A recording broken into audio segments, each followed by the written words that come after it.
निर्भया इज्तिमाई इस्मत रेजी की चारों कसूरवारों की फांसी की सजा की तामील पर रोक को चैलेंज करने वाली अर्जी पर आज समाअत है।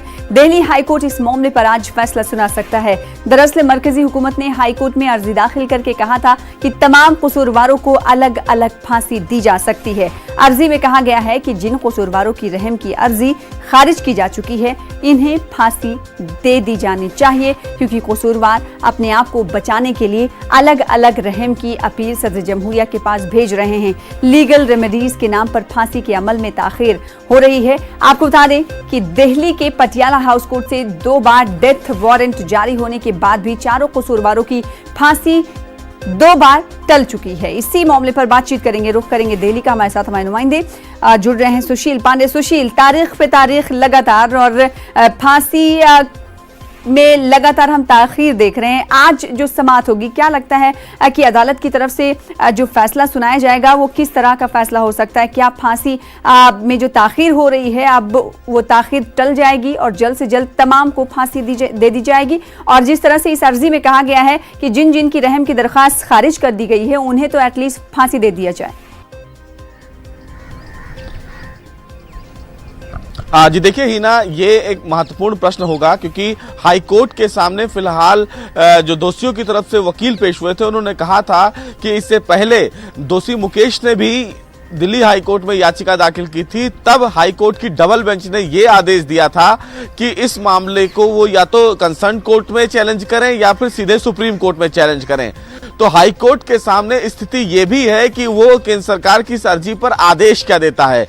केंद्र सरकार ने अपनी अर्जी में ये मांग की है कि तमाम दोषियों को अलग अलग फांसी दे दी जानी चाहिए, जबकि जेल प्रोविजन के मुताबिक उन तमाम दोषियों को अलग अलग फांसी दी भी जा सकती है। लेकिन सेंटर गवर्नमेंट ने इसी बाबत सुप्रीम कोर्ट में भी एक याचिका दाखिल की है, जिसमें शत्रुघ्न चौहान के उस फैसले में बदलाव करने की मांग की है। तो हाईकोर्ट का यह फैसला हिना काफी इंपॉर्टेंट होगा। देखना यह भी है कि क्या हाईकोर्ट इस पूरी याचिका पर केंद्र सरकार को यह कहता है कि वो सुप्रीम कोर्ट में अपील करें या फिर कंसर्न कोर्ट में, क्योंकि पटियाला हाउस कोर्ट ने तमाम दोषियों की जो फांसी की सजा थी वो फिलहाल अनिश्चित कालीन के लिए टाल दिया था, क्योंकि कई ऐसे अभी दोषी हैं जिनकी अभी भी जो लीगल रेमेडी है वो बाकी है। जिसमें से बात करते हैं पवन की तरफ से अभी क्यूरेटिव याचिका नहीं दाखिल की गई है और ना ही दया याचिका दाखिल की गई है प्रेसिडेंट के पास।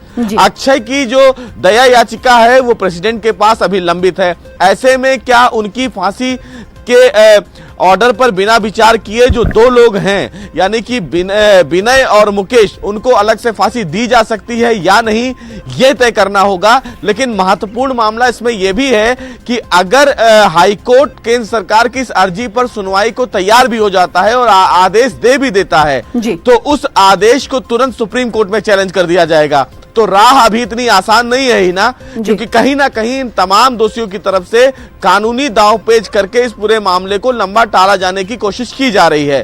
क्योंकि तमाम जो दोषी हैं वो अपने कानूनी अधिकारों के आधार पे ही सुप्रीम कोर्ट का दरवाजा खटखटा रहे हैं।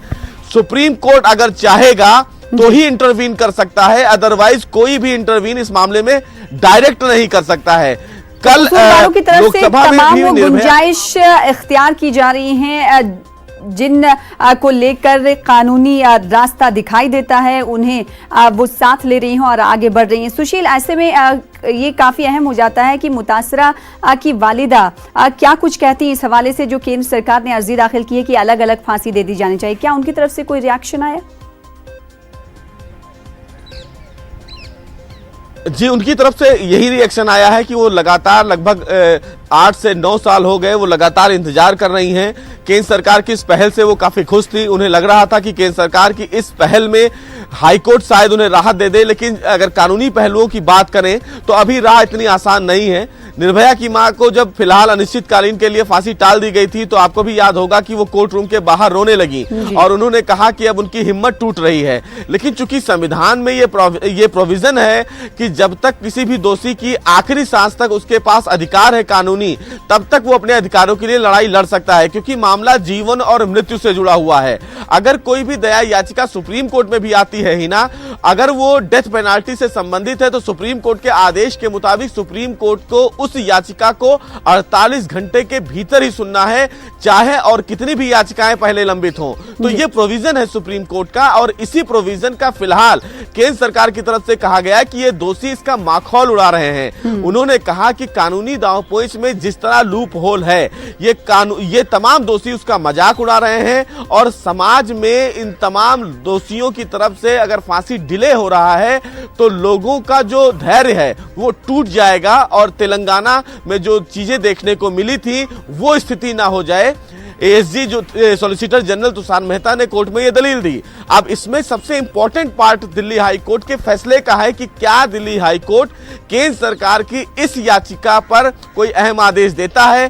क्या वो ट्रायल कोर्ट को ये आदेश देगा कि फांसी की सजा को डेथ वारंट के लेवल पर एक नया फ्रेश वारंट इशू किया जाए, या फिर केंद्र सरकार को हाई कोर्ट ये भी कह सकता है कि आप सुप्रीम कोर्ट में अपील करें, क्योंकि ये सिंगल बेंच का ऑर्डर है। और इससे पहले हिना डबल बेंच का जो ऑर्डर था उसमें साफ कह दिया गया था, जो दोषी मुकेश की तरफ से दाखिल की गई थी, कि आप चूंकि डेथ पेनाल्टी सुप्रीम कोर्ट से कंफर्म हुई है, चूंकि निचली अदालत या तो कंसर्न कोर्ट इस पर विचार कर सकती है या तो फिर सुप्रीम कोर्ट विचार कर सकता है। तो देखना यह होगा कि हाई कोर्ट का फैसला इस मामले पर क्या होगा, क्योंकि हाई कोर्ट का फैसला इस पूरे केस को प्रभावित करेगा। जाहिर सी बात है, तो आज देखना ये होगा। हाई कोर्ट के इस फैसले पर हमारी निगाहें टिकी हुई हैं। आपसे दोबारा राब्ता कायम करते रहेंगे। बेहद शुक्रिया सुशील हमारे साथ जुड़ने के लिए और इस हवाले से तफसील फराहम करने के लिए।